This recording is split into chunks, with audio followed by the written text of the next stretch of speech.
like to call to order the Thursday, November 21st, 2024, Council of San Benito County Governments. If we can do Pledge of Allegiance, please. I'll go ahead and lead.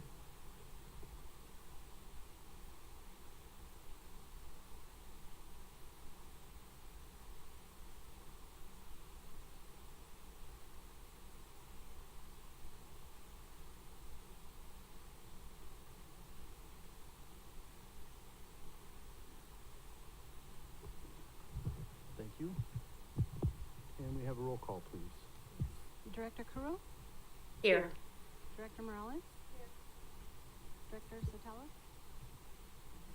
Vice Chair Casey? Here. Chair Friels? Here. Thank you. Oh, And Mr. Chair, can I make an announcement since I'm remote? I need to announce that I am remoting due to a conference at CSAC, and I am attending with no one 18 years of age or older with me, and we did post at the hotel lobby the agendas. Okay, perfect. Thank you. Verification of posting, certification of posting. Anybody? So moved. We have to do roll call, correct? Throughout? Yeah. Director Kuro? Yes. Director Morales? Director Sotelo? Vice Chair Casey? Yes. Chair Friels? Yes. Okay, number 5 is public comment, and this is public comment on items that are not on the agenda. Do you have some speaker cards? Yes. Joe Tanasha?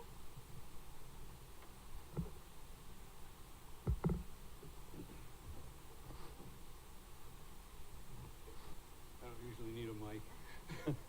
My name's Joe Tanasha. I come to you tonight. I went to a meeting with COG and Caltrans the other night at Paynes, and I'd like to ask you guys to help us.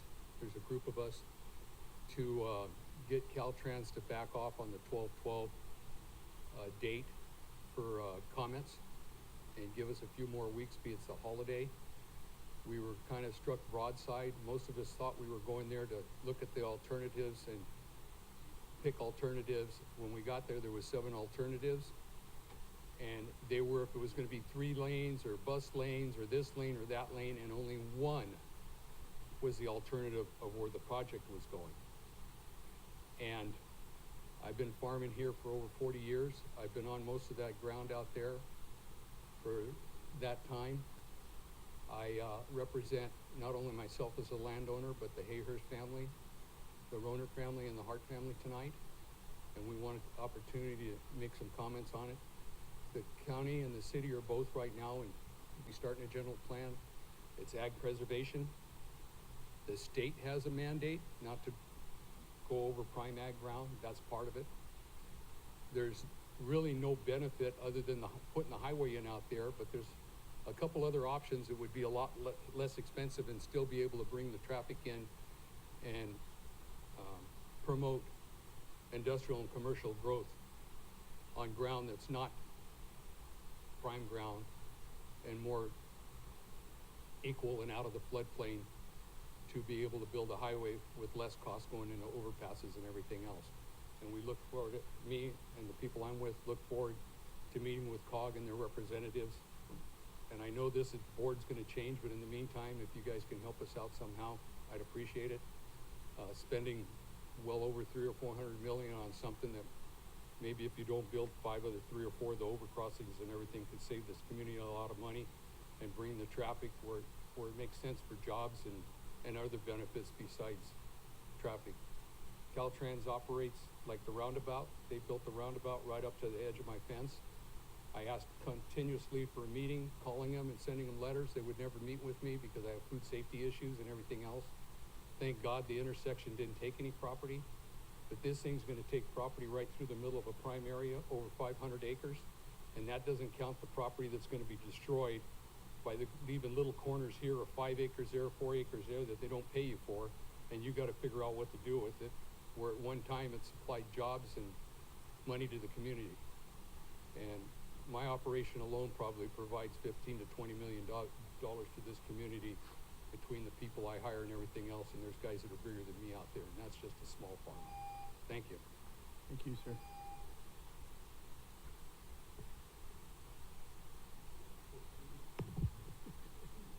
Rich Hershey?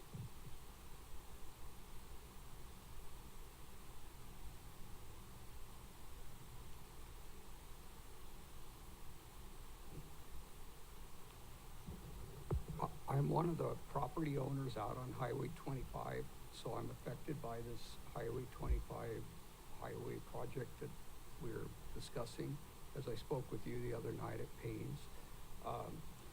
When I moved here 45 years ago, they were talking about, it was the San Felipe project, and it was the 3-in-1 project. And Harold Serrato, who's no longer with us at that time, was one of the board of supervisors, county board of supervisors. And the project was to take Highway 25, 156, and 152 and make them 3-in-1. And everybody is passed away now or very old or something. I'm one of the younger ones, but as I look out here and talk to you guys, if you guys are familiar with going out San Felipe towards the airport, all the improvements when I had just moved here in the early 80s, it was front page news. They were so happy because they had completed, they made that 4 lanes wide with a center divider, frontage road. It was taken out way beyond the airport, and they were gonna bring in 156 and 152 from behind like Casa de Fruta and come along about Shore Road, and then it was gonna follow, because all that land out there is non-farmable land. It's high in alkalies and salts and stuff. That's why if you look at it, everything north of San Felipe and 156 at that intersection, if you look to the left, it would be the northwest side. There's 1,600 acres in there that's non-farmable, and that's where they've been talking about building a racetrack. That's that property. But if you think about 40 plus years, I've never seen anything out there but a few cows eating the weeds. But that was the project. They had, you know, the forefathers of this county had thought about the 3-in-1 to quit using the prime ag land, you know, for commuting, because that's silly. You know, these men right here, they're major ag production farmers, and we all like to eat, I think. And that's what this county's known for, some of the best farming in the United States. But the project was to go out, that was because 25, if you all remember, used to go right here in front of the council and turn left, and then it went out, you know, towards the airport. That was really 25 when it turned left like it does. But they were going to take 25 out to Shore Road, bring 156, 152 in, and then they were going to take a road straight across all the way out to 101, and that's where they were going to build the overpass right there at 101 by the Pajaro River in that area. And that was how we were going to be able to get in and out.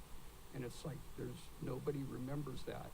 And like I addressed Caltrans in regards to there's maps. There are maps, somebody has them somewhere, it shows all that. And all the EIRs and everything was done on that. So it just needs to be reviewed. Thank you. Thank you, sir. I do remember the 3-in-1. I remember it well, and I push for it also. Marie Hoffman?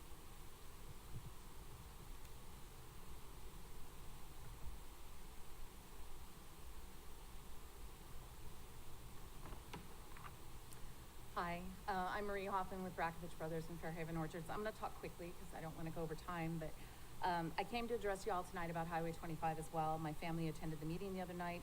At that meeting, we were actually shocked to learn that COG had approved a route for Highway 25 back in 2016. And I want to make it clear, I know that probably wasn't this group of people, but I'm here tonight to ask for a remedy. Caltrans, as you know, is proceeding with their plans based on the approval of this council. I have 2 major things to talk about it. The first, as a landowner directly affected by the approved route, we were never notified that the final route had been voted on and that our parcels were within the route. We have 4 parcels affected by the route, 4, and 6 others next door, all 10 of which should have been notified. No one talked to us We received no letters, we received no calls, and most importantly, not one COG member visited our land personally to evaluate the land or discuss the economic impact to us as landowners. I even asked our tenants if they had received anything, and they did not. In fact, the Caltrans representatives were taken off guard the other night because they too were informed or had thought that the landowners had been notified of the approved plan. If I'm mistaken, then there must be a history, a written record that the landowners were communicated to, because that would have been the appropriate thing to do prior to this council approving anything that affects the landowner's land. My family has been farming that land for just under 70 years. I'm a third-generation farmer, and we truly love what we do.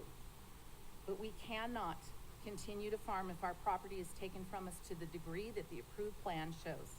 The current approved plan, specifically the flyover that extends from Briggs Road, will completely wipe out our entire San Benito County apricot orchards, all of our apricots, and a good part of our walnut orchard will be gone. The route will not only take our land, the homes in its path, but also it will destroy a good portion of our business and with it our family legacy. As farmers, it's hard enough, and I speak for every farmer in the room and probably all in the county, it's hard enough to farm a piece of land with all the regulations we're tied to.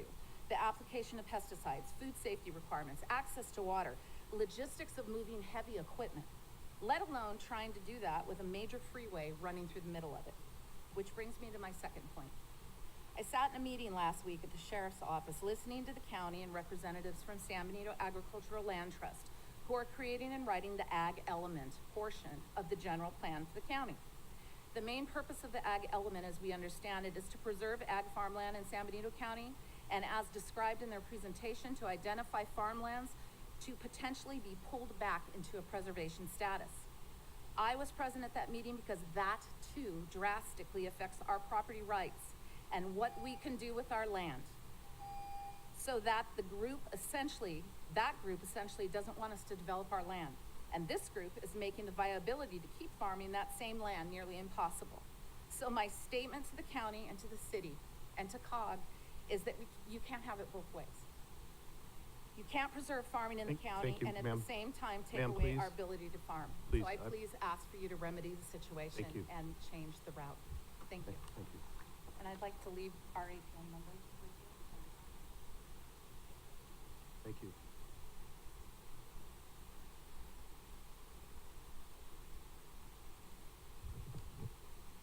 I have no other speaker cards? No more? Nothing on Zoom? No. Okay. Public comment is closed. I'm gonna move on to the consent agenda.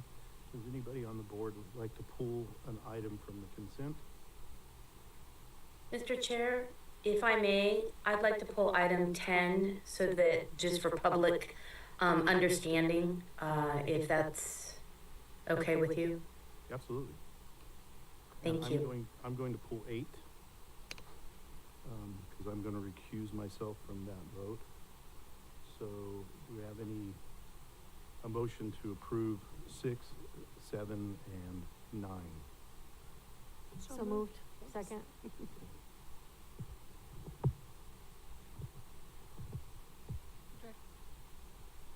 Roll call. Roll call, yes, sorry. Director Kuro? Yes. Director Morales? Director Sotelo? Vice Chair Casey? Yes. Chair Friel? Yes. Okay. And on number 8, my wife has applied for the Social Services Transportation Advisory Council, so I'm going to recuse myself from the vote on that. Do we have a, Motion to approve? yeah, actually, you know what, let me, real quick, I missed something. Does anybody from the public want to pull an item off the consent? Sorry about that, I missed that. We have Jackie Morris Lopez. Is she pulling an item from the consent? She has her hand raised. Okay, let's find out if that's what it is. Yes, good evening, Chair and members of the COG board. I was wanting to pull item number 7, and also I'm in agreement with Chair Friel's pulling item number 8.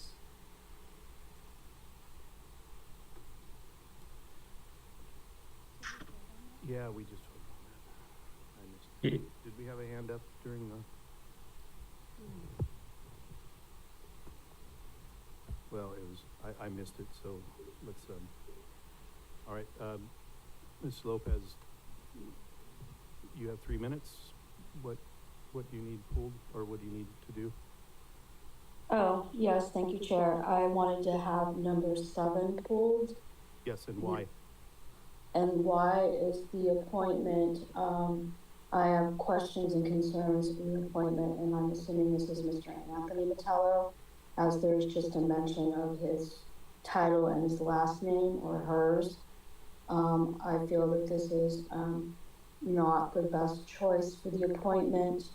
The Oversight Committee to represent the agricultural category, and the reason being is that most recently, Mr. Vitello, this is Mr. Anthony Vitello, has been a very big proponent of building in our unincorporated areas of major commercial business developments that have been greatly opposed and contentious by the general public, to the point of being brought to a recent initiative that was passed resoundingly by the general population to denounce and to not approve of commercial building in unincorporated areas, which could also include farmland and ag land, range land that could be even in close proximity to viable agricultural land, which even within itself, if it's not built directly onto the valuable ag land, a close proximity can greatly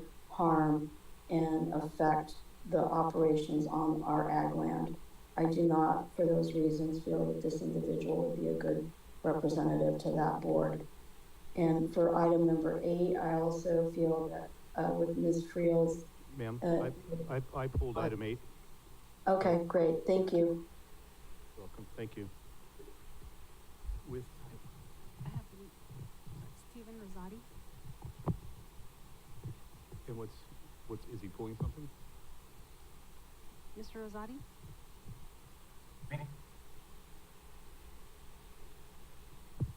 Mr. Rosati, do you want to pull something off the consent agenda? I want to make sure you can hear me. We can hear you. Okay.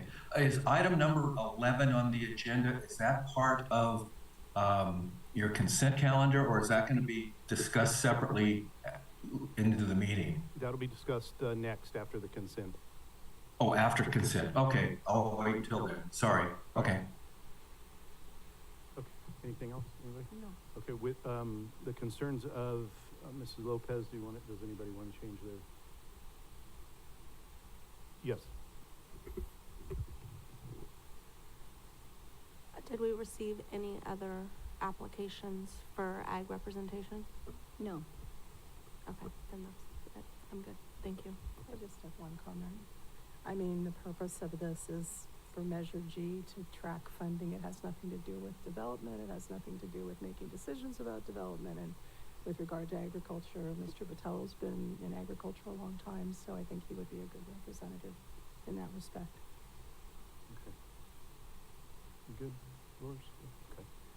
Okay, and then, like I said, 8, I'm going to recuse. So do we have a motion to approve the 2 members? Motion to approve. Second. Director? We have a hand raised again. Okay. Item 8. Public comment again. Yeah, well, let's. Okay. Jackie Morris Lopez? Yes, thank you once again. Just for correction of processes, I believe when an individual does recuse, in this case it was the chair Friels, in regards to the possible appointment of his wife, Mrs. Friels, that individual must also leave the room.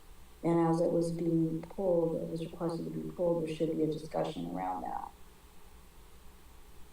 before a vote is taken. Yeah, that's fine. And Oz, do I need to leave the room? Or I can sit in the audience but not speak on this? I don't think I don't think you need to leave the room, but yeah, I think you'd be in the room for this vote because you're recusing due to it's not a financial conflict, it's a relationship conflict, right? So, Yes. Yeah, there's no financial gain to this. right, and this is just an appointment to an advisory commission, correct? So, Yes.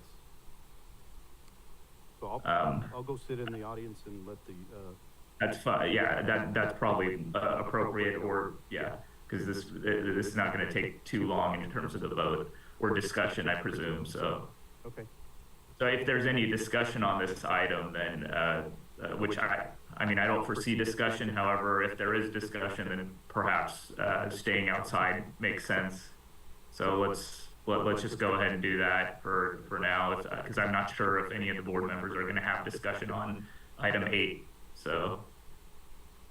Okay, no problem. And if I want to speak as a private citizen, I can always speak on that, correct? You could, yeah. All right, thank you. So I guess I'm doing this item then. Okay. Before we take any public comment, does any of the board have any discussion or questions or anything they'd like?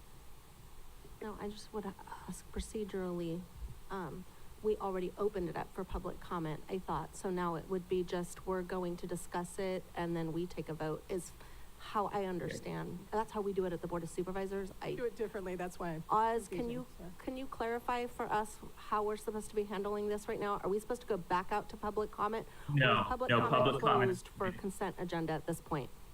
No, public comment's been made, on that when it was pulled. Now it is up to the board for discussion and motion. Okay.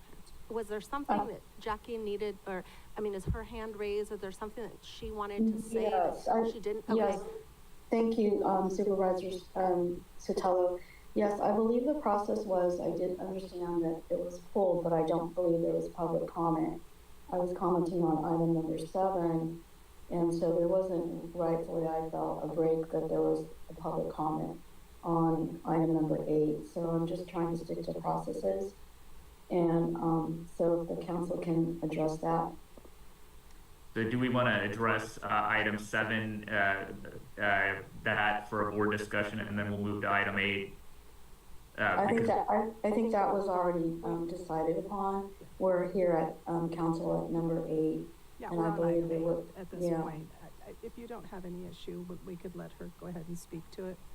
All right. Yeah, so- I am public here today, representing us public.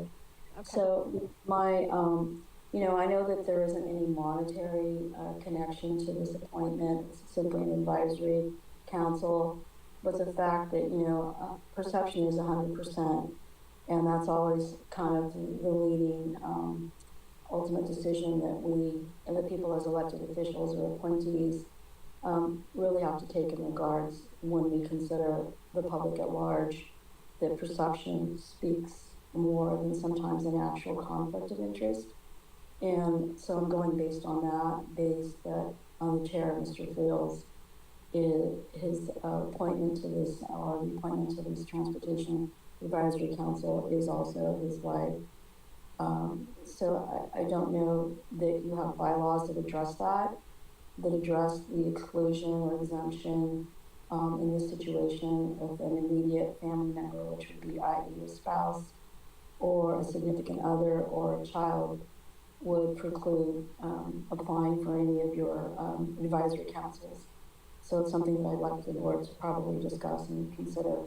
Because for me, like I said, perception is where I'm taking that into account, even though there's lack of a monetary compensation. That would be a conflict, I believe. I'm not aware of any bylaws that would preclude this from occurring, so that's something the board can discuss, but as of now, I'm not aware of any bylaws precluding appointment to this advisory commission related to the relationships, so. Thank you, Oz. Does the board have any comments or discussion, or? Can I get a motion on this item then? Make a motion to approve, and I'll second. All right, can we get a roll call vote, please? Director Kuro, Yes. Director Morales, Yes. Director Sotelo, and Vice Chair Casey? Yes. All right. Somebody wanna get?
I'm gonna go to item 10 now.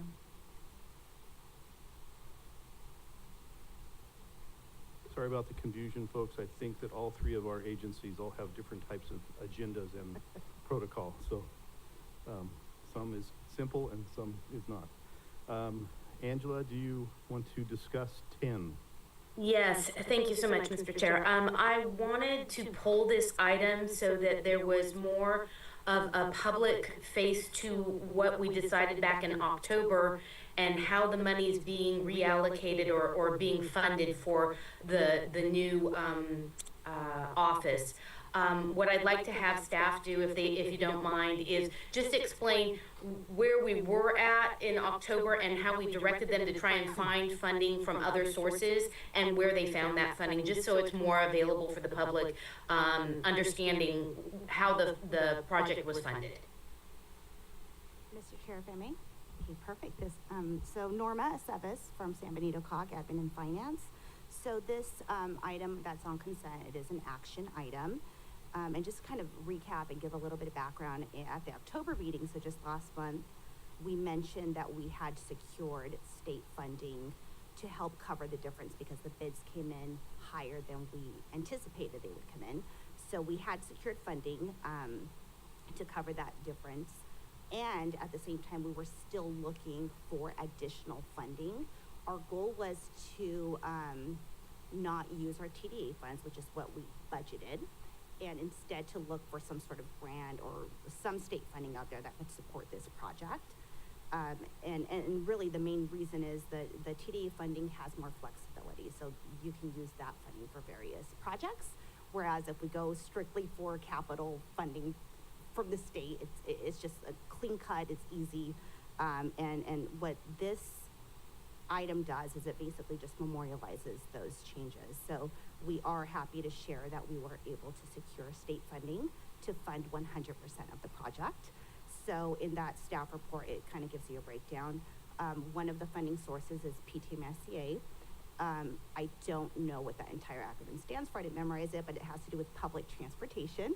So it's capital funding that was received by the COG. This is something that's state allocated back in 2006. The funds were supposed to be reverted back to the state. So that program did close in December. We're lucky enough to have great partners at Caltrans, and the program manager for PTMSCA, we just picked up the phone and called her a few months ago and said, hey, we have this project. I know you want the money back, but we really need it, and it would help our community. And we just kind of sold the project, letting them know all the benefits to our community and if they allow us to utilize those funds. And they made a one-time exception. We're probably one of the only agencies out here that we're given that exception. So we promised that we would deliver this project, and we got the paperwork submitted, it's signed, and we got approval to move forward with those funds. So that was a total win for our agency. So that was about $200 and some odd dollars, $267,000. The other funding that we secured was State of Good Repair. So here what we're doing is a swap, okay? So we were, again, lucky enough to be awarded 2 vehicles. We will be receiving a van and a 30-seater bus. We got some grants that our planning staff did a wonderful job at applying for. So what we're able to do is we're able to swap out, that money was originally earmarked for the purchase of vehicles. So we got 2 grants to cover the vehicles, and now we're gonna move that funding to fund this project. Again, it's state approved already, so it's just a swap so we can release our TDA funds and put them back into the coffers. So there's budget adjustments with this item that are attached, and what that's gonna allow us to do is to utilize that state funding, cover this project, and then I'm gonna move back the local money and put it back into our savings. So I think, again, it's a 3-part action, so that's just memorializing all those changes. Some of this paperwork will be submitted to the state. And yeah, so we do want to thank Caltrans again for working with us and allowing us to do something for this community, again, fully funded on state grants. Thank you. And I can answer any questions, Chair, if there's anything out there. Okay, thank you. We'll start with Angela. Angela, since you pulled it, do you have any questions? Yeah, I just wanted to say thank you so much. I felt that this was really important to highlight that these funds are Public Transportation Modernization Improvement and Service Enhancement Account. Wow, that's a long acronym. But what I'm so grateful that staff was able to do is actually find alternatives to funding that could be used on either future road projects, so for our local agencies. So thank you. I have no other questions, and if there are no other comments, I would make a motion to approve. Okay. What, comments, questions? Just real quick, a couple things. New locations, a nice central location right in the center of town, right? Easy to get to. Angela, thank you for pulling this because it pointed out how good of a job our staff is doing as far as pulling off that grant. So, you know, we made one right decision this year. So, with that, I would make a motion to approve, and thank you so much. I just felt it was worth highlighting. how about public comment real quick on that one? Any public questions on it? Well, we pulled it though, so we're using it as a. Oz, do we need to go public comment if this is? Since it's pulled in discussion, yeah, and it looks like there's no public comment. It doesn't seem like, at least online. I don't know if in the room there. Yep, that's what I was asking, so. So yeah, Okay. we can proceed with the motion. Married to a city clerk. Angela, you wanted to move? Yeah, I move to approve per staff recommendations. Maybe second, I think. Director Kuro, Yes. Director Sotelo, Director Morales, Vice Chair Casey, Yes. Chair Fields. Yes. Okay. Thank you. Action items, number 11, approve First Amendment to Measure G Transportation Safety and Investment Plan Oversight Committee bylaws. Mr. Chair, that's my item as Okay. well. So this is an action item before the board today, and it's our first proposed amendment to the Measure G bylaws. So just a little bit of background on the Measure G committee. The Measure G ordinance, back when it passed in 2018, stated that the COG was to establish an 11-member oversight committee. So this is a citizens oversight committee. The committee's role is to ensure that Measure G funds are being expended the way that the ordinance says they should be. There's also some, they review independent audits, plan changes, any type of project delivery and priority changes, as well as one of the big ones is our annual report that we publish. So they report those, review those reports for us annually. So one of the issues that we've been having is just kind of difficulties with a quorum. The Measure G committee does not meet often, so the bylaws state that we're supposed to meet minimum of once a year, up to 4 times a year. We're already in November, and we've had to cancel 3 meetings due to lack of quorum. And really just so that the COG, that we ensure that we're fulfilling what we're, what we said we do in the ordinance, we are proposing a change to those bylaws. currently the bylaws state that, it defines a quorum as the majority of the total membership, so it would be 6 people for a quorum. Staff is proposing a quorum to be defined as 4 members of the committee to be present. And again, this is just to kind of ensure that we're getting those reports to the committee, those reports make it to the COG board, and they're published for the public. So that is staff's recommendation. I'll be happy to answer any questions that the board might have. Thank you. Thank you. Questions, concerns, anyone? Angela, any questions or concerns? So how does this work? It's still a committee of 11, but we're reducing the quorum to less than a majority? Am I understanding this correctly? That is correct. That is the proposed change. And Oz, that's good? Yeah, so the quorum is just so you can hold the meeting.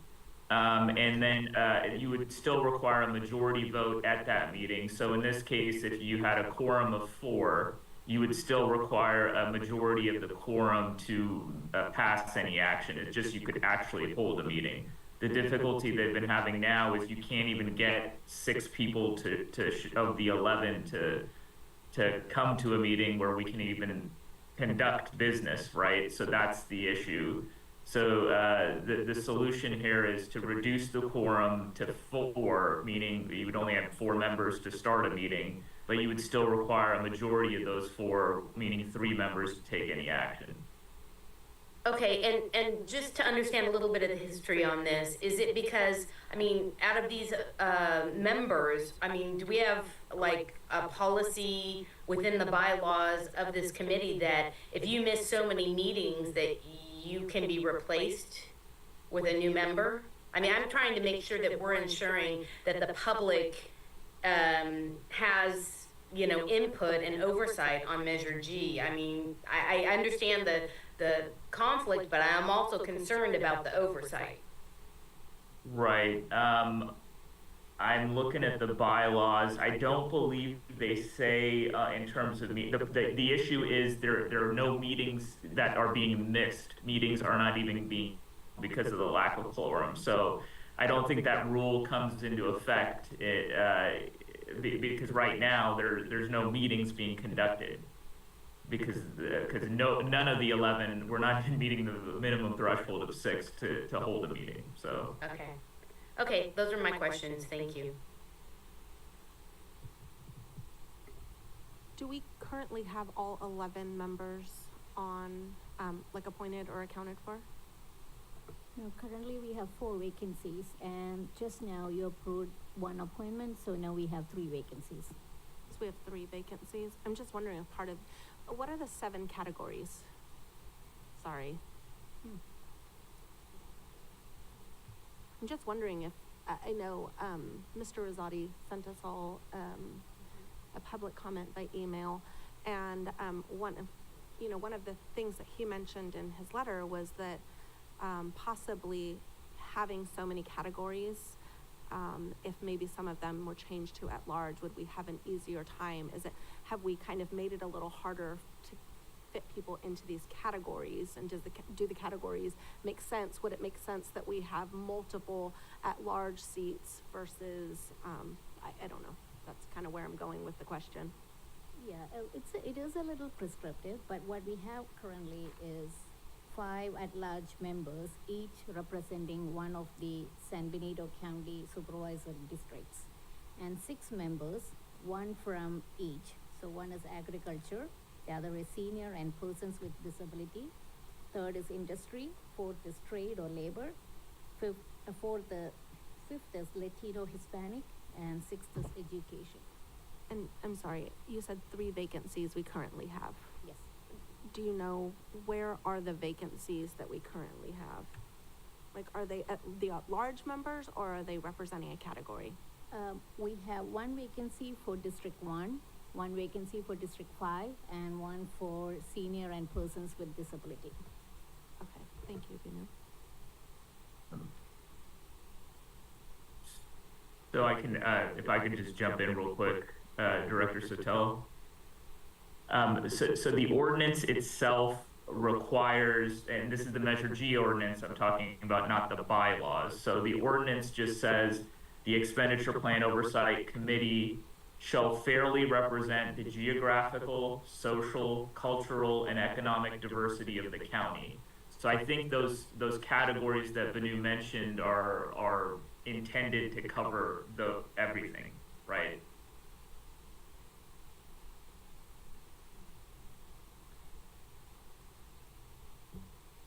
So that's why that's my understanding why there are so many categories.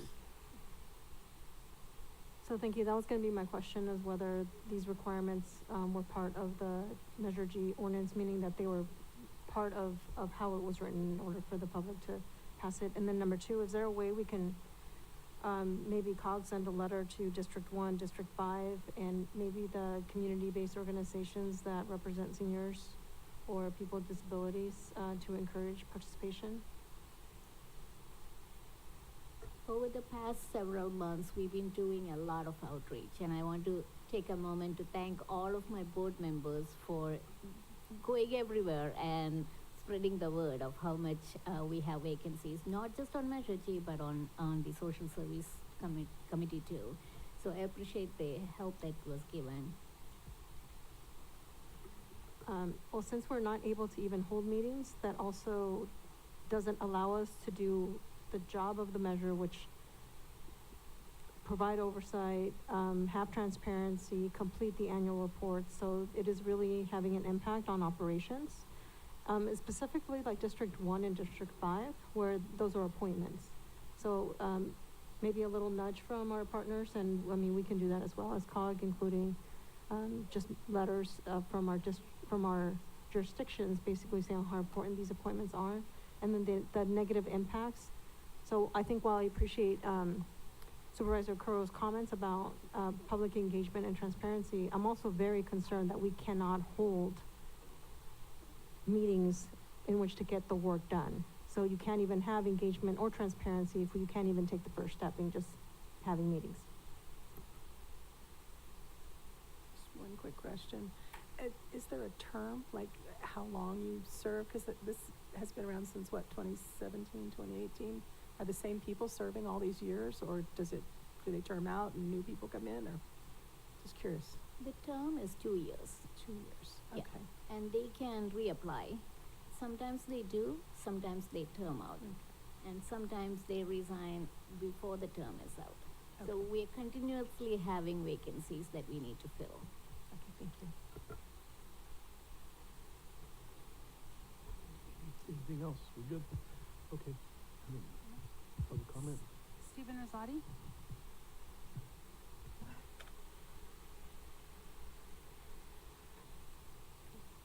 Can you unmute yourself?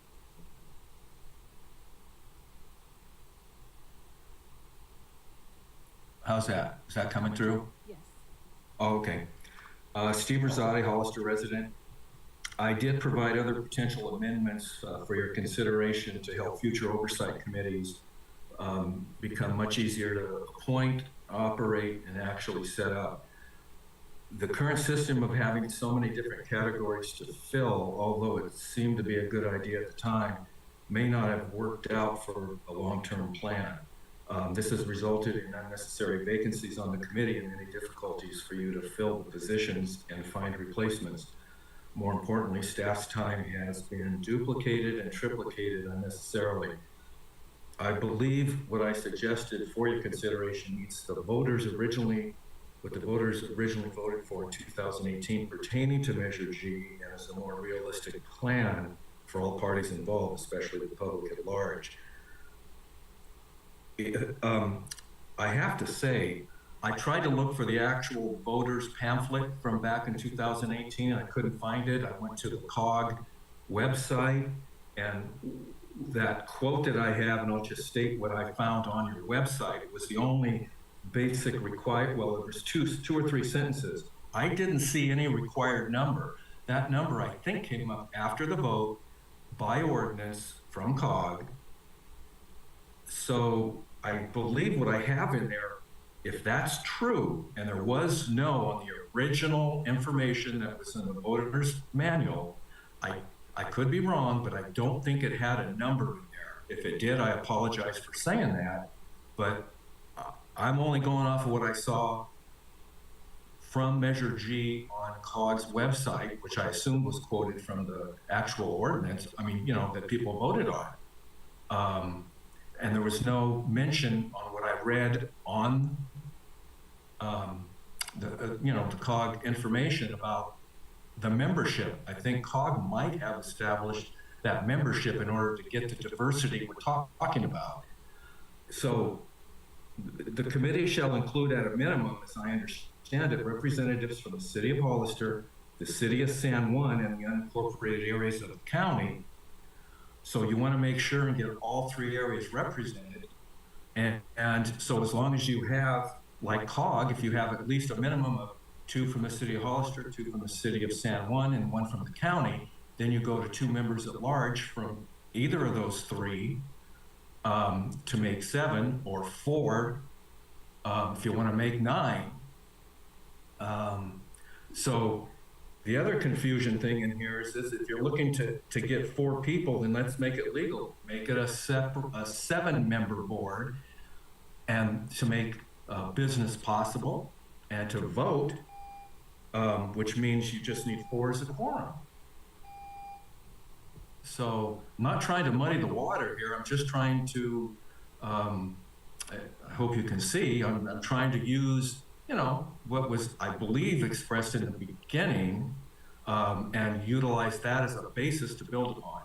So I'm hoping what I said here and what you have in that document that I provided Thank you, sir. kind of makes sense. Thank you. I apologize that your time is up, but thank you for your comments. Yeah. Yeah. Any other public comments? No other speaker. Oh, with somebody raising hand.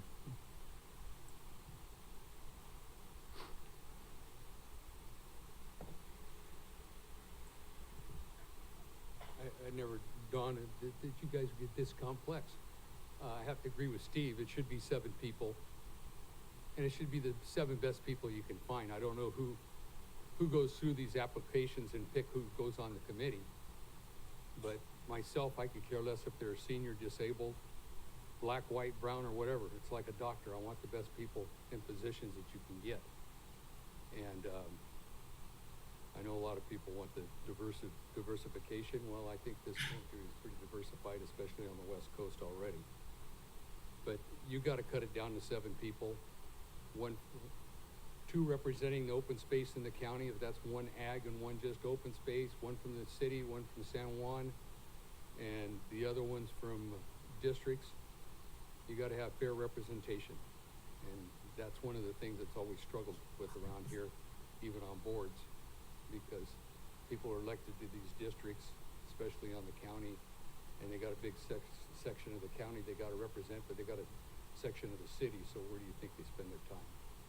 But yeah, that's just my 2 cents. You need to cut it down to 7, 4 people. I heard 2 different things from your council. Recommendation, I'm familiar with boards. Make sure everybody understands what you're discussing. And he said one time, you're going to cut the board down. You don't want us to be able to do the meeting with 4 people, but we're still going to need to have 6 votes if you vote on it. And then the next thing he said, and nothing against you, council, but next thing you said, you corrected yourself. Maybe it's a correction. You went, well, if we have 4, then we only need 3 votes. It's one or the other. But you can't be on Zoom or a meeting saying both, because I heard both. Okay, thank you. It's confusing. Okay, I can address this, Chair, if you allow. Yes, please. Yeah, so the quorum is the number to actually conduct a meeting. Votes at the meeting, the way the bylaws are set, are by a majority of those members present. So if there is a quorum and only a quorum present you would need a majority of those present to pass any action. So quorum is to conduct the meeting, and there is no, and I just want to be clear because the previous public comment also said, make sure it's legal. It is legal to have a quorum that's less than the majority. There is no legal requirement saying that the quorum must be a majority in order to conduct a meeting. There are boards out there with less than a quorum was less than a majority that constitute a quorum, and that's what we're suggesting here. Thank you. And that's, and what we have here before us is changing the quorum and not the,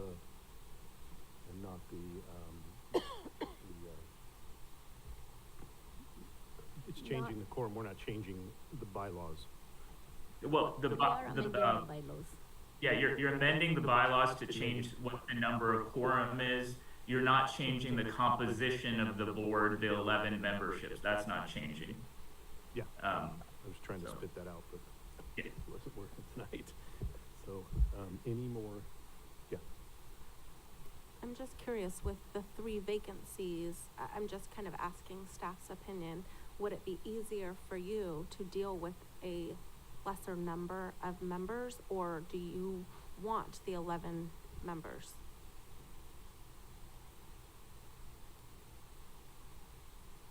I mean, if we're changing things, we might as well look at the whole thing, right? So like, does it make sense to leave it at 11, even though you've got these 3 vacancies?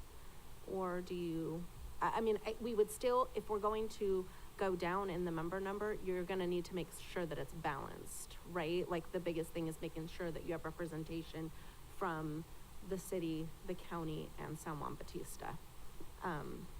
So, I don't wanna overcomplicate it, but I'm just wondering. So I don't know the answer to that. So how I- about I say it, and let's ask you have Yeah. an answer? So, Director Sotelo, I think part of the issue is the ordinance itself has language. This is the Measure G ordinance which I read before, that says the membership, in addition to members being from the city of Hollister, San Juan, and the unincorporated county, members must fairly represent the geographical, social, cultural, and economic diversity of the county. So how do you accomplish that? And I think the additional 5 categories that were in the bylaws and currently exist are intended to accomplish that meet those broad sets, right? So if we are going to change it, we have to make sure we're in compliance with the actual ordinance by checking the box for those categories, right? Okay, thank you.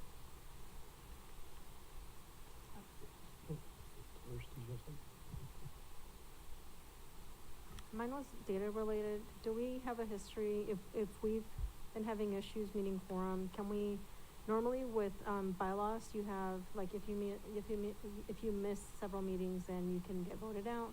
But also, if we have problems with recruiting in certain areas or in certain categories, there's usually a list of that. Let's say 90%, of the vacancies are from District 1 and District 5. Then maybe we can make recommendations to say the county gets 3 instead of 5. Because then historically, we know that if 90% of the time they can't recruit someone, then at least we still meet the ordinance requirements, but then eliminate those numbers, but still are within the categories. Do we have any data that can point us to kind of where the issues are, where the vacancies rates are, where the issues are? Do we have a 3-year or 1 year? The short answer is no.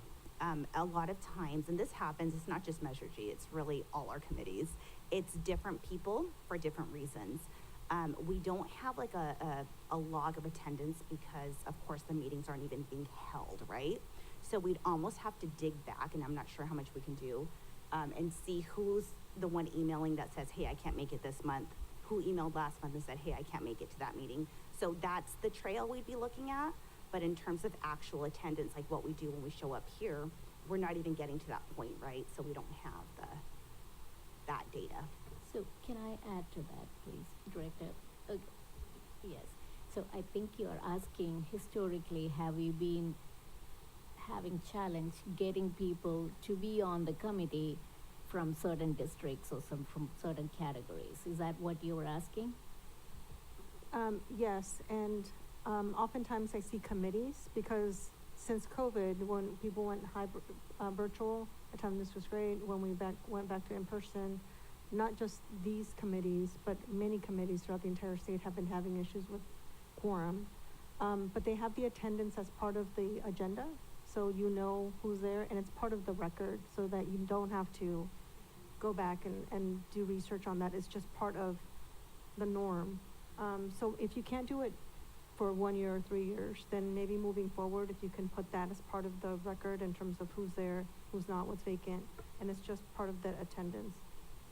That would be great. That way, moving forward, maybe in a year, we can evaluate and see how we can address and maybe be more strategic about that without, looking at the spirit of the ordinance.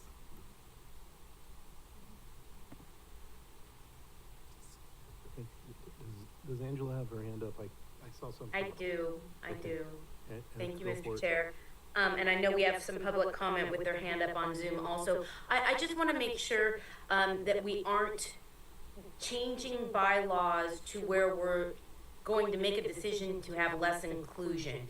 So I understand staff's recommendation to go from, you know, the 6 as a quorum to the 4 now, with the number present being the voting authority. But I really agree with Councilmember Morales that we need data on this, and we need to be able to have this committee actually make recommendations of what they need to be as diversified as possible.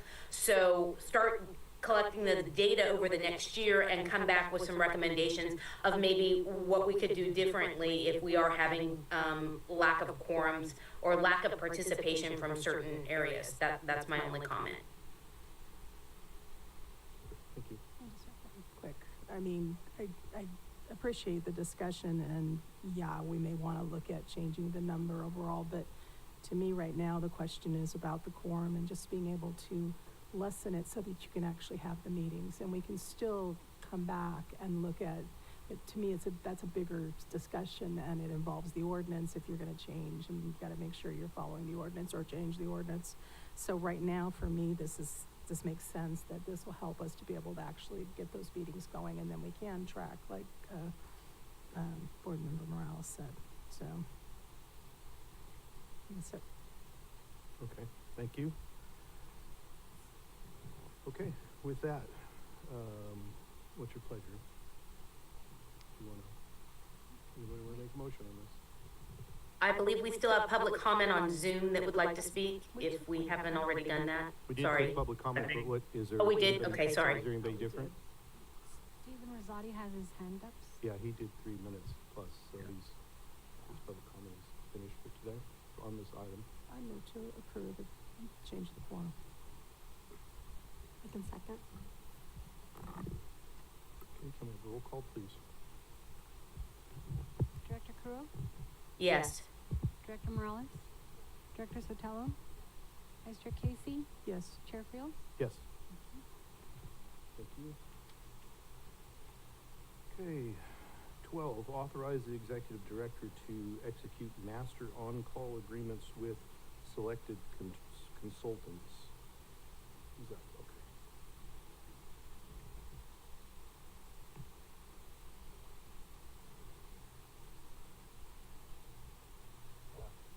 Oh well.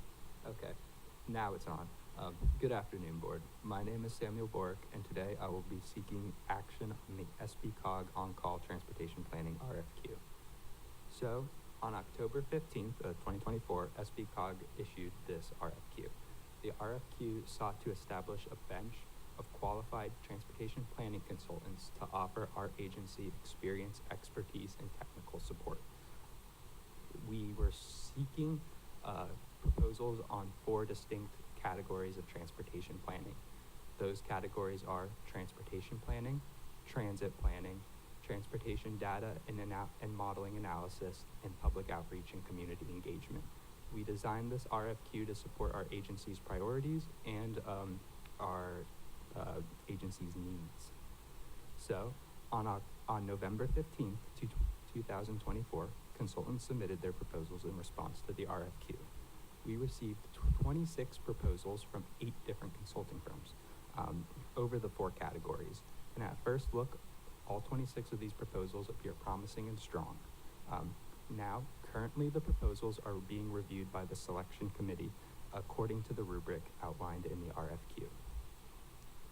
So as of today, the scoring process is still ongoing. A final ranking will only be done after the selection committee does a thorough review and their due diligence on each proposal. According to the RFQ guidelines, only the top 4 proposals per service category will be selected.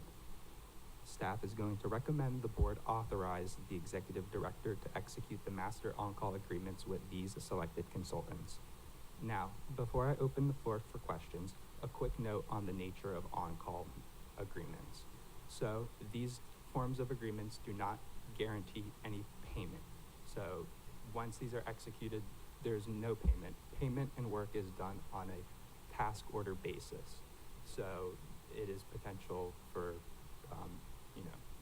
there's no monetary number at the moment. Questions from the board? Thank you. Let's start with, so we get Angela. Angela, do you have any questions? No, I don't have any questions. Thank you. Thank you. Question? Public questions, comments? Darlene Boyd?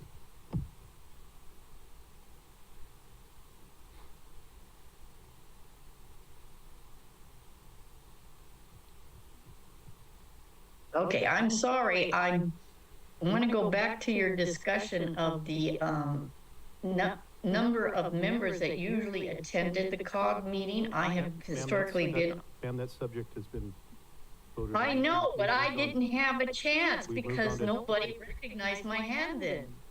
Did she have her hand up? Yes, I had my hand up. I was sitting here pounding the table with my hand up.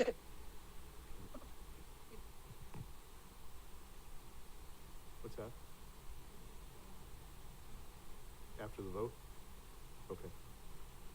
Okay. Yeah, we're on number 12 currently. Well, I understand, but I didn't have a chance to respond.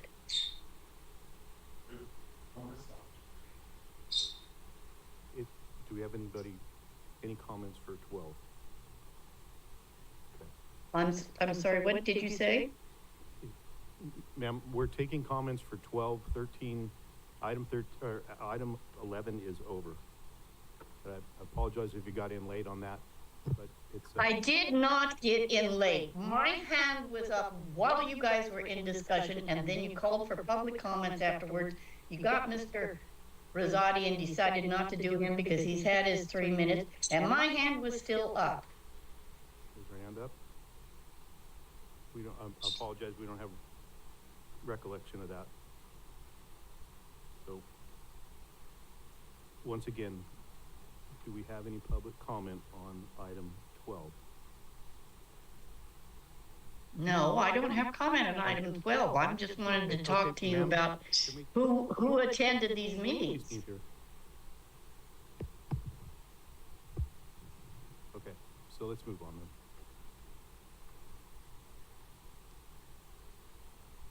So I'll move to approve as recommended. Thank you. I'll second that. Roll call, please. Director Kuro? Yes. Director Morales? Director Sotelo? Vice Chair Casey? Yes. Chair Fields? Yes. Okay, 13. Approve the draft 2050 San Benito Regional Transportation Plan project list and delegate authority to execute to the executive director to finalize the project list through further coordination with member agencies on minor technical edits and timing of projects. And any changes made to the RTP project list will be brought back to San Diego County COG in December. Who's got this one? You got this one? That's me, and Okay. apologies for the wordy recommendation there, Chair. Yeah. So, good afternoon again, Board. My name is Samuel Bork, and today I am seeking Board action on the draft 2050 San Benito Regional Transportation Plan project list. As previous Board items have discussed, SBCOG is currently in the midst of updating the 2050 Regional Transportation Plan. This update closely coincides with the Association of Monterey Bay Area Governments update to the 2050 Metropolitan Transportation Plan. As I go through this presentation, I will be abbreviating Regional Transportation Plan as RTP. So, updating the RTP is a multi-year process, and final board action will be expected in 2026. The RTP is a cornerstone document for our agency, and without an adopted RTP, we've miss key federal requirements and lose eligibility for funding. So it is a very important document for our agency. A key milestone in the process of updating the RTP is the adoption of the project list. The project list is a catalog of proposed transportation investments across the San Benito region over the next 25 years, so taking us all the way to 2050. This includes projects from your jurisdictions, the City of Hollister, County of San Benito, and the City of San Juan Bautista. This also includes projects from Caltrans, the LTA, and SBCOG. And when we went about developing this list, we did it in close collaboration with the staff of your agencies. This collaboration is ongoing, and it will continue to be ongoing. Now, the project list that I've provided for you guys today is almost settled in its final form. However, some technical edits related to cost and implementation still need addressing with your staff. These edits will be done in collaboration with the staff, and this is done to ensure there's a comprehensive final product. It's important that we don't move unilaterally on this. Your agencies and staff know their projects the best. Now, any changes that we will be doing with your staff will bring the changes back to the board in December. So while you guys are taking action on this, changes will be brought back. Additionally, in the December board meeting, we will be bringing the RTP revenue forecast for your consideration. Now, I'll open questions to the board on this item. Thank you. Questions, board?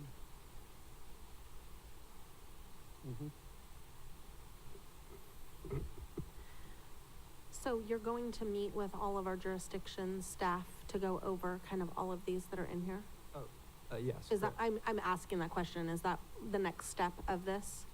Correct, and the heads of your agency staff have already reviewed the contents of this list prior to bringing it to you. Okay. Do you know, I'm looking through really quickly to see, but is the 101, 156 kind of where it merges together, is that on here? Yes, that is a Caltrans project.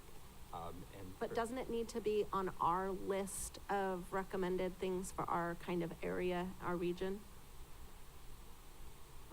Like if it's not listed under like our list from COG, that then goes to AMBAG, then it's maybe not included. So I just wanted to make sure, I'm still learning this whole process, but I just want to make sure that the recommendations, the list that we call it, coming from COG, that item is on there. So if I can just take that one, Supervisor. So the way the project list is developed is the entire project list that you see here is the COG's project list. What we say when we say a name, whether it is City of Hollister or County or Caltrans, we are saying that's the lead agency for implementing that project. So that project is part of this project list.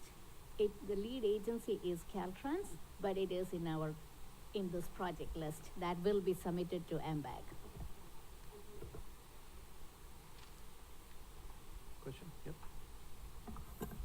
I'm wondering, did you, I think at our AMBAG meeting, there was public comment about, certain projects being on this list. Was that? Oh, okay. All right. Okay. Is that John Freeman's or, okay. And Never mind. I also want to mention that Paul Herring from AMBAG is online, ready to answer or explain more on any of this.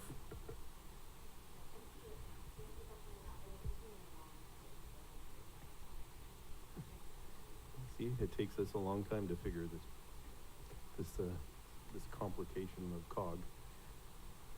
Any other questions? I can go to Angela. Angela, do you have anything out there? No, was in the same boat as Supervisor Sotelo, but when I went through the items and realized at the end were the Caltrans highway projects, it's answered my question. And I did see that the 101, 156 ramp, meter and acceleration lane were included on there, along with several other 101 Monterey County line for State Route 156 was also there. My question to, I don't know if it's staff or how this works, is when you're verifying the numbers, the cost, is that coming from staff of what the entire project will cost, or what is being contributed by a certain agency? How, I am very new at this too. I want to make sure I'm understanding each one of these columns. So if we could just kind of explain the cost column and how that's defined. Yeah. Was that cost at a certain time, sort of thing? Thank you. So all the costs listed in the project list currently are listed in today's dollars. And the project costs are for the entire project. So it's not breaking down between who's contributing X amount. This is what the total project is expected to cost based on our best estimates currently. And Supervisor, if this is Bino, and if I can add, the project cost is for the scope of project that is in the project description. So for example, let's just say that we have a big project, but your staff did not say that big project is going to happen by 2050, but they think a portion of it, or maybe a phase of it is happening. That would be what would be described in the project description, and the cost will be for implementing or constructing that phase. And again, COG do not say this is how much it is going to cost. We work with your staff to tell us how much it is going to cost. Thank you for that clarification. I just also want to just clarify one more thing. That is today's dollars for the project being completed by 2050, only the scope by 2050. But my question then is, it's not talking about if it's funded or not. They're projects, so are these projects funded, or just these are the costs of the projects? So that is coming. Eventually, we will be making determinations on if these projects will be constrained, so having funding, or unconstrained and not having funding. The item I will be bringing in December on the RTP revenue forecast gets integrated into the project list. So to elaborate just briefly, the revenue forecast looks at all the potential revenues our region will take in from a variety of sources, federal, state, and local. And then we have worked with your agency staff to identify projects that are priorities, and we go about allocating funds in a collaborative process with your agency staff. Thank you. I just think this is an incredible list that if we know what is constrained funding as elected officials, when we are lobbying for funding, it gives us a great tool of being able to show how much we have to do and how we're lacking in funding. So I really appreciate the information. Thank you. I'm just curious on some of the Caltrans items. So for the 101, 156, it lists $2,500 to do the project. I can't imagine that's accurate. And then same thing, the next one, this 156 Fairview Road intersection improvements, 6,800. They seem awfully low. And even the US 101 Rocks Road Wildlife Connectivity Project, they list at 12,000. And I thought we've seen other numbers that were much higher than that. And I don't know, do the numbers really matter, or does it not matter on this thing?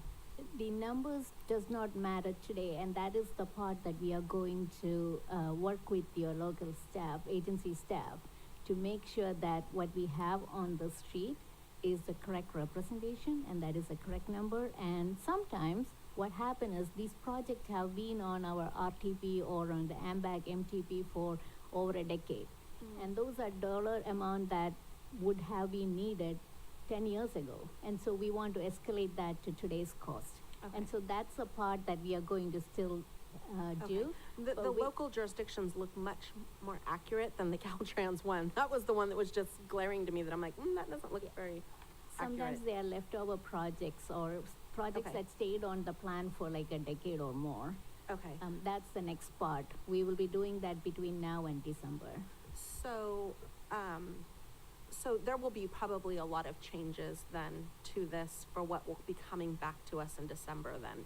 Am I understanding that correctly or no? So we are doing it in two phases. Today, it is about the project list, the description, the title, what it is, whether this is a new project or is it already in the project list from one of the previous RTP. So that's what you're adopting today. Okay. And there might be minor tweaks Okay. based on the next level of conversation, which is about the cost.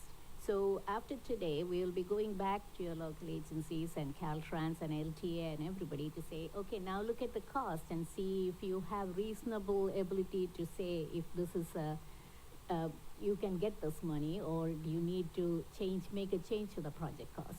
So that's the ask, that we, you approve the project list, but then we continue the coordination, and next month we come back with the corrected revenue assumptions and forecasts. So if there are any locations that we think should be included on this, that's when we need to add those today. Am I understanding correctly? That's kind of hard because we need to give AMBAG a project list so that they don't get delayed in their process. Like I said, it's a very arduous process that takes over 2.5 years. So, well, if there are minor changes, then we can include that. But if it is a whole new project, say for example, you want to add in a new bridge that's going to cost billions of dollars, it might be hard. But if there are minor changes, that is okay. Well, I just know I've had several residents call me regarding a really bad road in the county, and I don't see it anywhere on our list here. So road maintenance are kind of lumped, so that's why you are not seeing it as a separate project. Some of the road maintenance that we are just lumping it as the county road maintenance project, it's a lump sum. That gives you the flexibility to do the maintenance wherever you want to do it, whenever you want it. And we would have something equivalent for San Juan and for Hollister.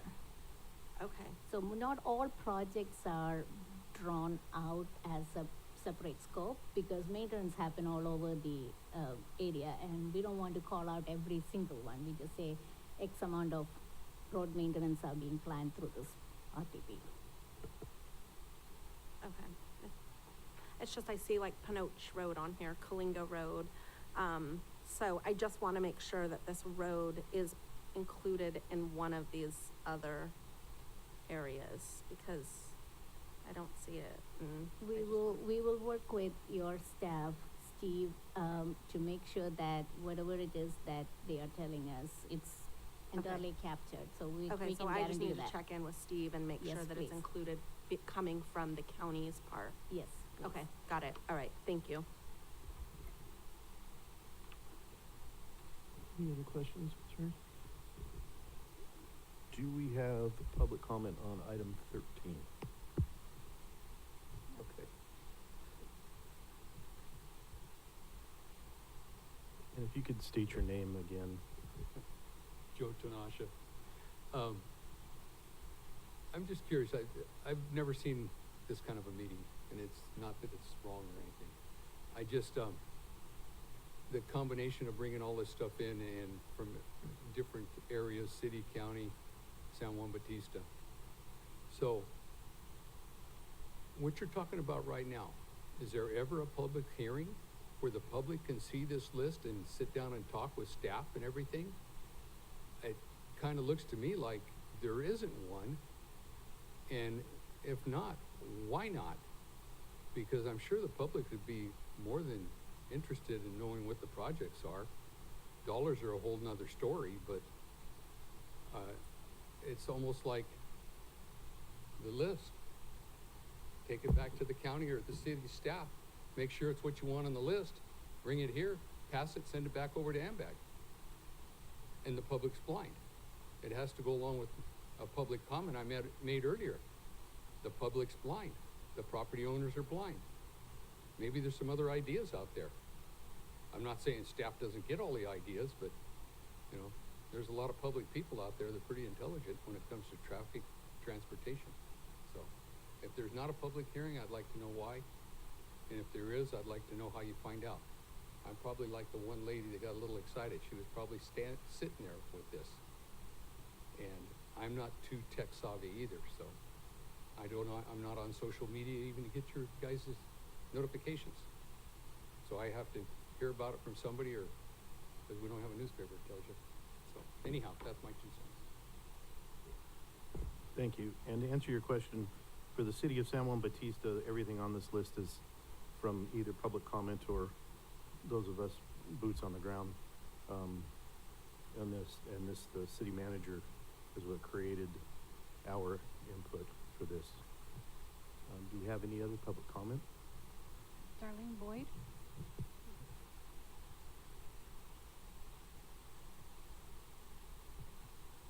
Excuse me? Your hand was raised? Okay, what are we commenting on? Action item 13. Okay, I'm sorry, I did not mean to have my hand raised at this time, but it was raised earlier. Catch you later. Thank you. Where at? Anybody No else? other speaker card.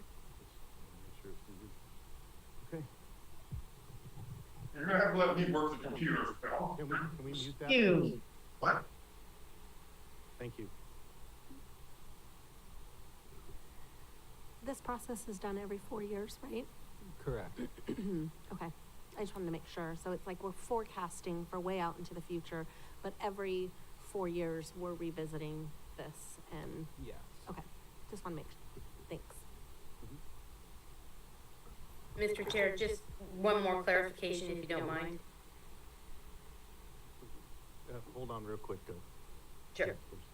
We'll get right to you. So I did want to ask staff, did we do like a town hall listening session with our community on the list of projects, or is it solely based on the represented jurisdictions here? Yeah, we have public comments, we did public scoping meetings, we do it in tandem with the AMBAG. And at the end of this draft, when we are ready to release it, before we release or adopt it, there is like a public comment period of 60 days. And you can at any point give us input. It's on our, on the AMBAG website and on our website. Right now, we are just building the project, so it's not there, but once it is in the draft form, we will release it.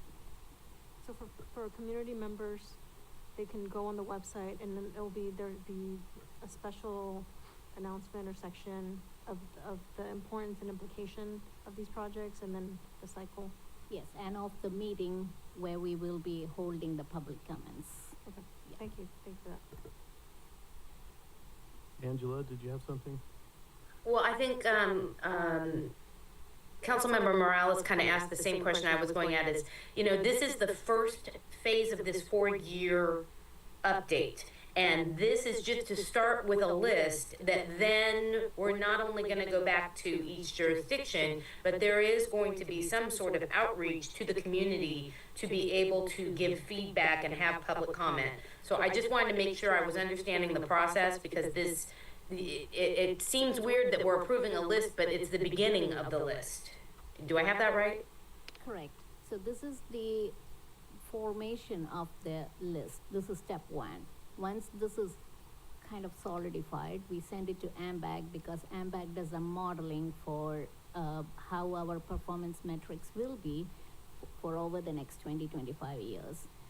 And this has got to go through another environmental study, so we will be doing a EIR, and we will follow all the steps that is required by the state for doing the EIR process. And I know Paul from AMBAG is online, so if he'd like to add something, I would give him the opportunity now. So I have a quick question before we go to that. So just to confirm, this is information you're getting in from the two cities in the county. 2 cities, county, Caltrans, and our Caltrans. LTA. Sure, yeah. So, for example, like I said, for us, we have had town halls and workshops for especially a lot of the mobility stuff and the bike lanes and things like that. This stuff has been, and that's we're on here, and we've been projected out to 2030. Right, and it also includes your CIP list, which has its own process. Yeah. And a lot of your longer term projects comes from your general plan, which is also has its own public process.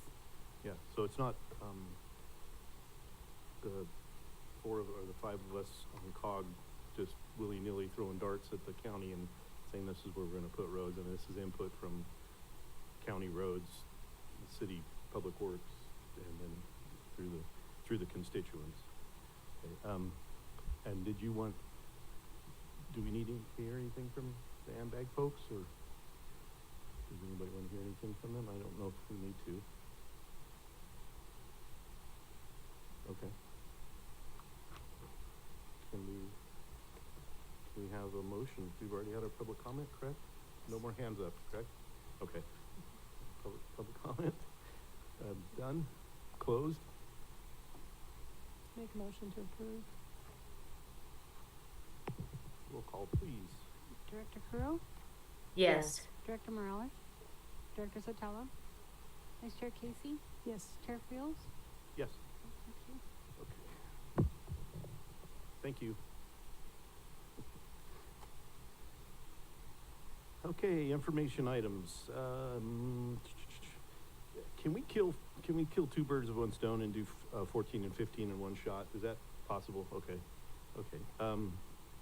Number 14, receive our monthly Caltrans District 5 construction project report.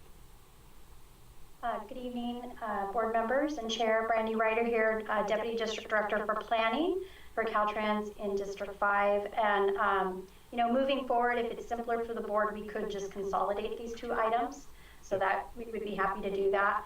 I did want to talk about a couple of notable updates for Caltrans projects. The first one is a project out on Highway 25.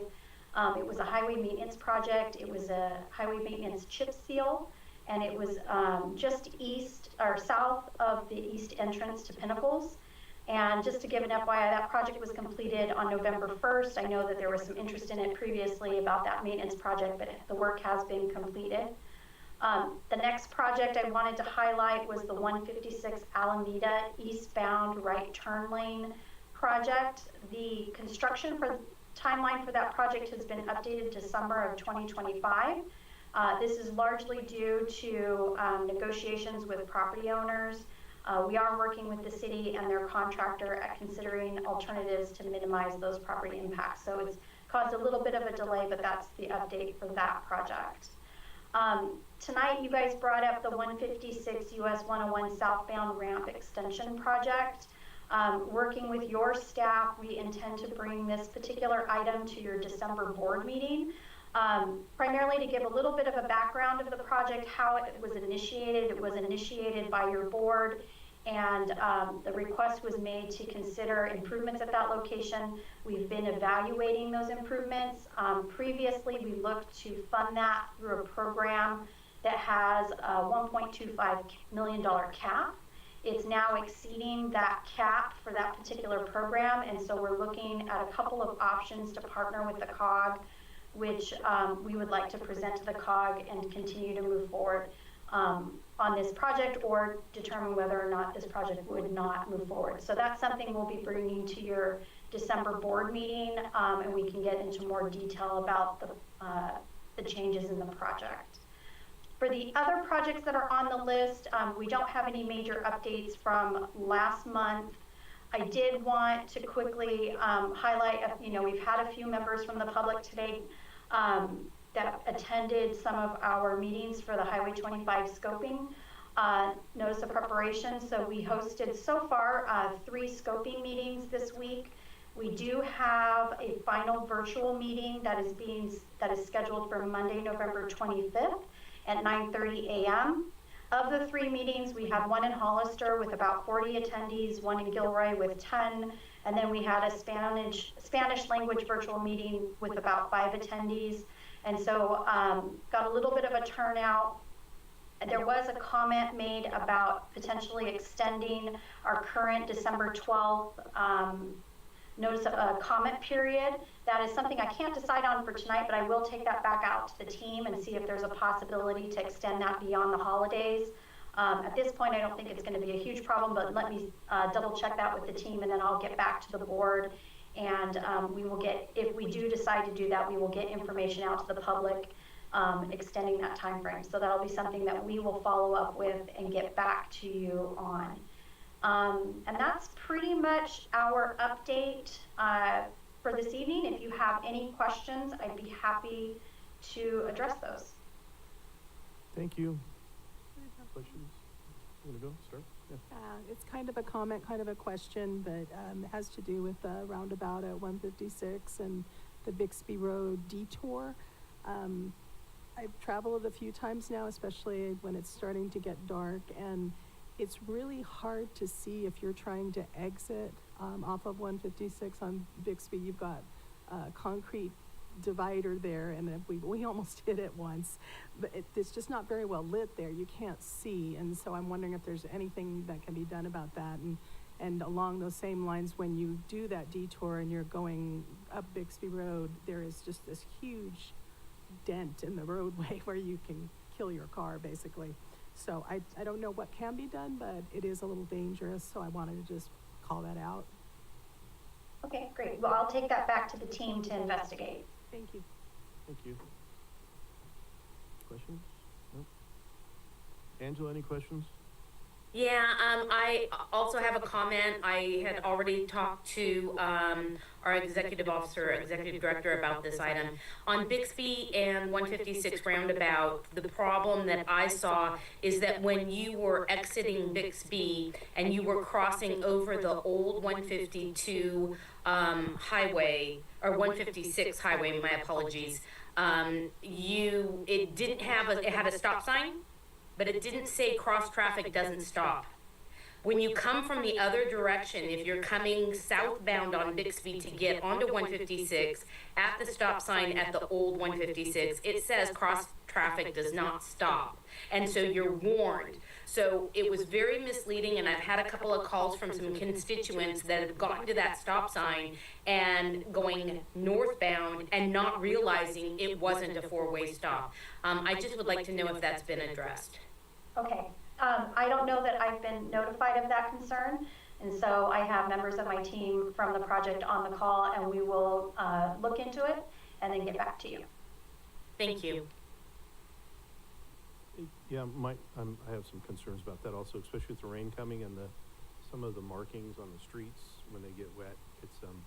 And they get reflection. We're gonna have some troubles there. I think maybe somebody from your crew, if they're still around at night and it's raining, they can, do a couple laps through there.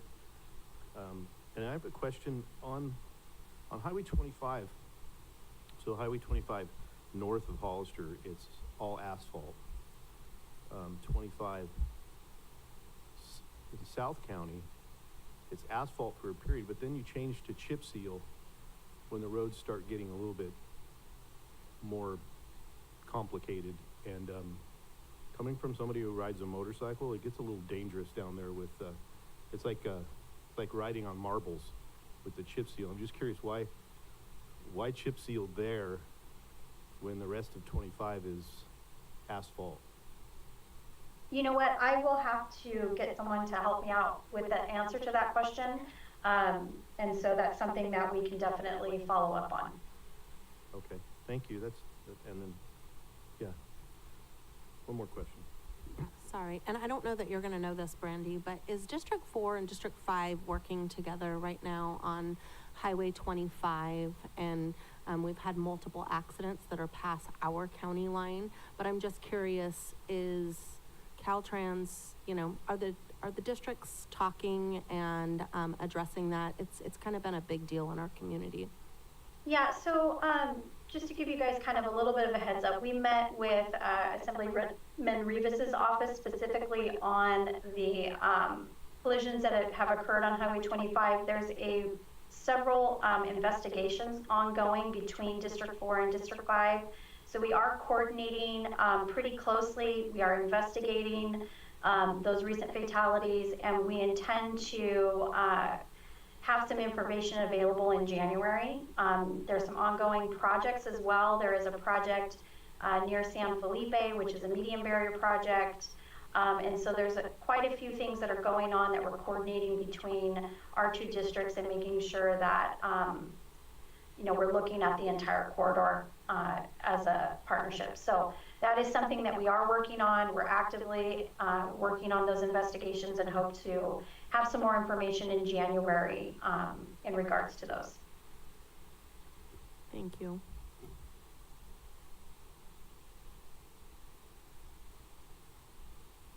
Sorry, any public questions or comments? There are no hands raised? Okay, thank you. Is that all of it, or that's pretty much the whole nutshell there? That was the whole nutshell. I consolidated. Good, thank you so much. 16. You're up. Thank you, Chair. Okay, I will be very quick about this. I have just a few things to report out on. October 23rd, we did a town hall on Highway 25 at the veteran building, and it had a good turnout. We were able to provide some update on Highway 25 and also do some Q&As. On November 13th, the Gavilan College for the Hollister the ribbon cutting was there, and LTA provided free bus services for that. Just wanted to let you know that we are trying to accommodate, even though we don't have a lot of spare buses, we did accommodate the request. Yesterday, November 20th, we had the mobility partnership where we met. It's a partnership between VTA, Caltrans District 4 and 5, and us. And we had a really good discussion on the same thing that Supervisor Sotelo was mentioning about the safety along Highway 25.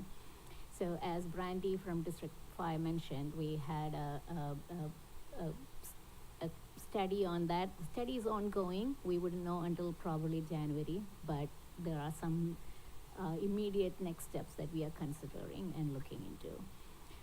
We also had a presentation from the Rural County Task Force, because the challenge, as you all know, with the Senate Bill 743 and CAPTI, the challenges that we are facing with getting Highway 25 done and all the other projects along the state.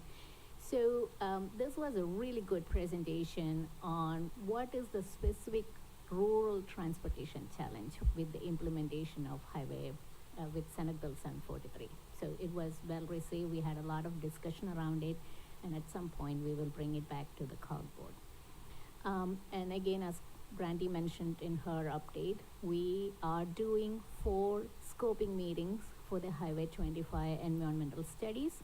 We completed 3 of 4. One was at Paynes on 19th. Yesterday was at Gilroy at Gavilan College.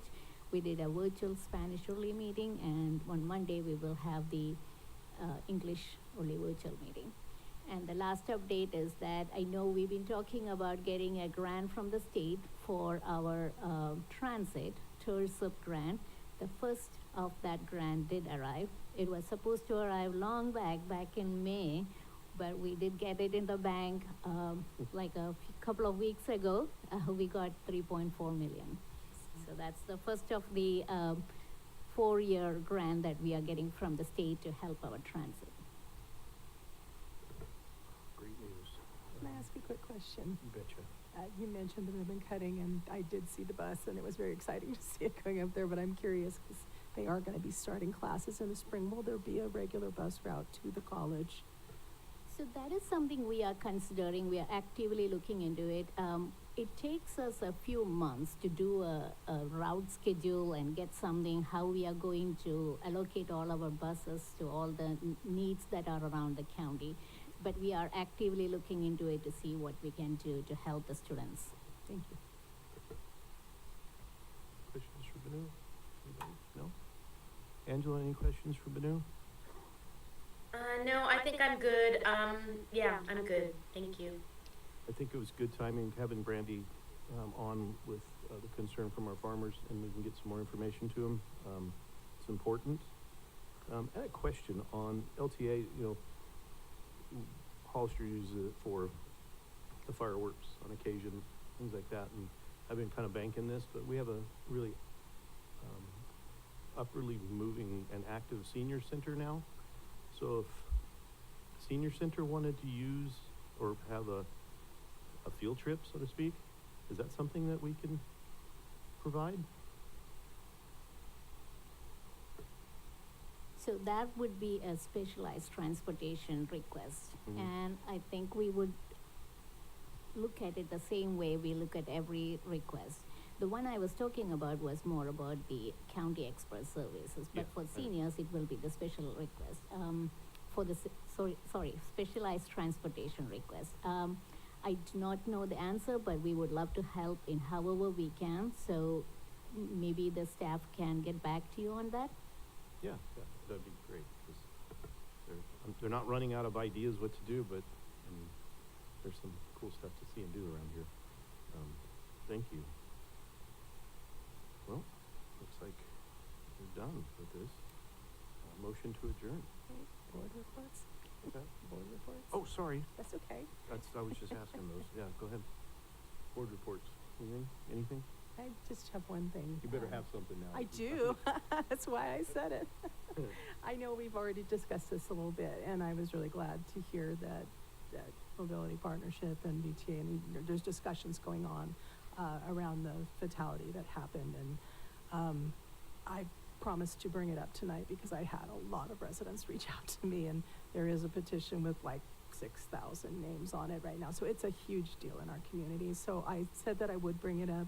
I know that it is being discussed at Mobility Partnership, but I'm wondering as a board if we could do some kind of a letter of support and requesting this to be a priority, because it just, it's really important to the community. And so I'm just sort of putting that out there, making that request. Mm-hmm. So, thank you, Mayor. My report is that I did, because we had so much concern in our community, that, I did meet with the incoming president of the County of Santa Clara. And thank you, Benito, for the pictures. So they are gonna be doing, a letter basically sharing their interest, to Caltrans and anybody else that we can identify. They're also requesting kind of like points that need to be addressed as part of that, so I know that that's forthcoming. I know that there'll be the report ready in January, but this is an issue that's really important to the community, and so to identify kind of who we need to meet with to mobilize the support on the County of Santa Clara side, that's we do have support, and so they're ready to help us in moving whatever we need to forward, and also if we can identify other stakeholders that could help move this to make it our number one priority. We would appreciate it. Thank you.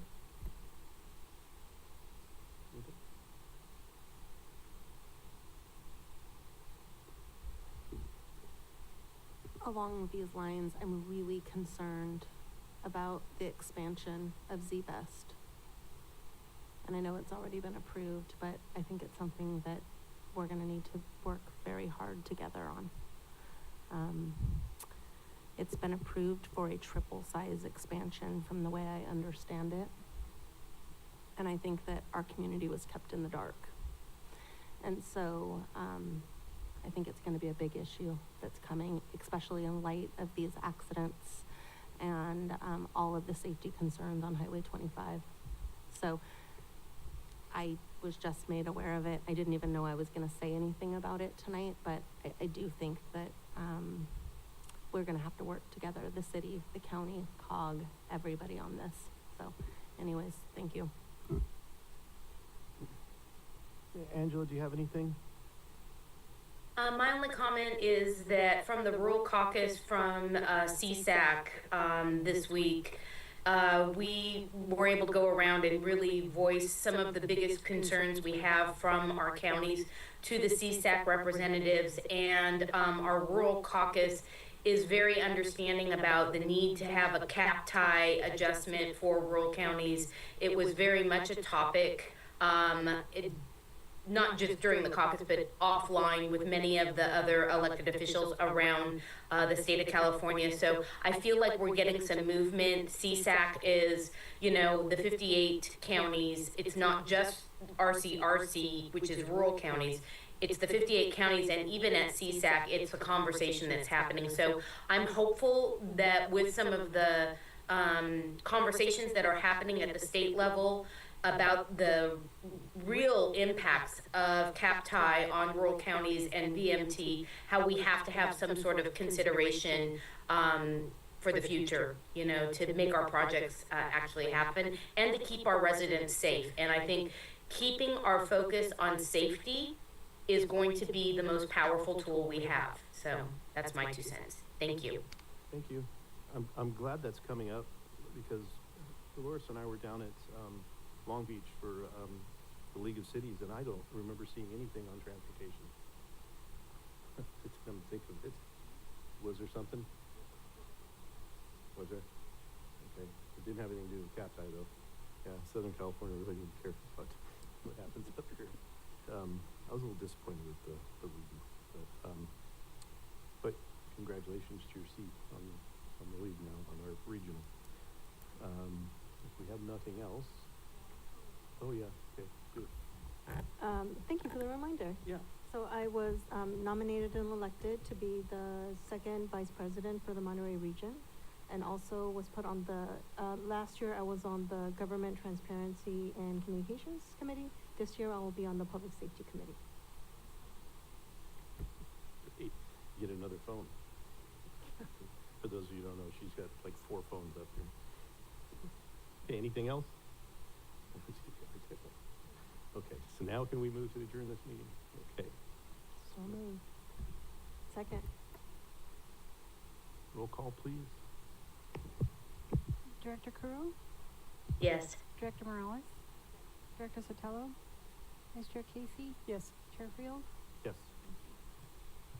Okay.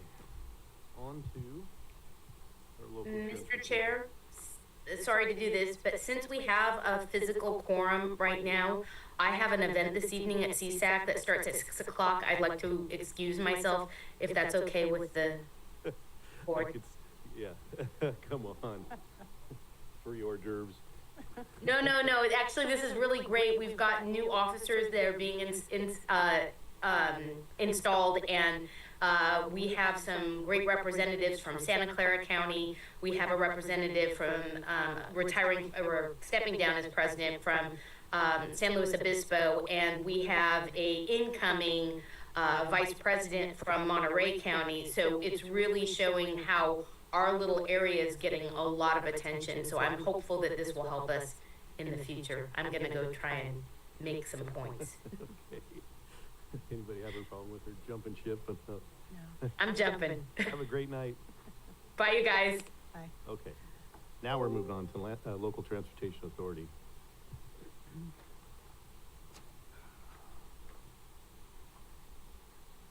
Can we verify the posting, please?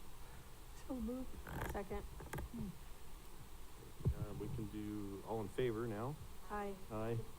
Opposed? None. Public comment on LTA. Any public comment? I have no speaker cards or hands raised. Okay. Okay. Consent? Does anybody want to pull anything off of consent? Anybody from the public want to pull anything from consent? No. I move to approve the consent.